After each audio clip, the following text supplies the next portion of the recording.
Question दिया है कि एक शहर में भालुओं की जनसंख्या प्रतिवर्ष 3% की दर से बढ़ रही है।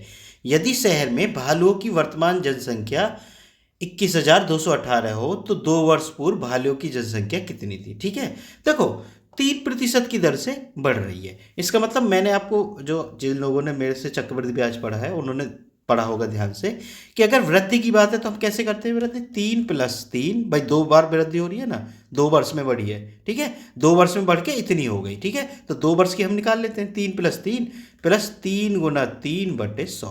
तो ये बराबर कितना हो गया, 3 और 3 6 और 3×3 = 9 हो जाएंगे। 100 में 9 का भाग करेंगे तो 0.09 आ जाएगा। इसका मतलब 6.09। ये बात समझ गए ना भाई, 100 का भाग करोगे 9 में तो 0.09 आएगा और उसको 6 में जोड़ दो तो 6.09।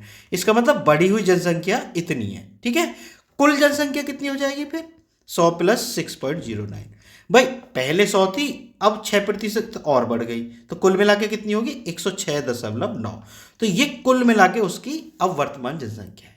ठीक है, तो जो कि किसके बराबर है, जो कि बराबर है 21,218 के। ठीक है, तो भाई 1% बराबर कितने के हो गया, 21,218/1069।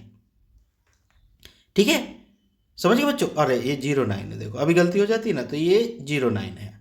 ठीक है, तो भाई ये 106.09 हो गया। मैं दोबारा से ही लिख देता हूँ इसको, 106.09। ठीक है, देखो दशमलव हटा के 0 बढ़ा लो ऊपर, दशमलव हटा के हम 0 बढ़ा लेते हैं, 1 2। अब इसका कर दो आप भाग, भाग कर दो भाई, इसका कितनी बार गया भाई, ये गया 2 बार। देख लो 10 दूनी 20, 2 की कर लो, 2 नाम 18, 18 हो गया, 2 छिक्का 12 और 2 एकम 2, तो 2 ही बार जा रहा है ना, तो ये 200 आ गया भाई। ये तो 1% का मान आ गया, तो 100% का मान कितना आ जाएगा भाई, 200 × 100। इसका मतलब कितना आ गया, 20,000।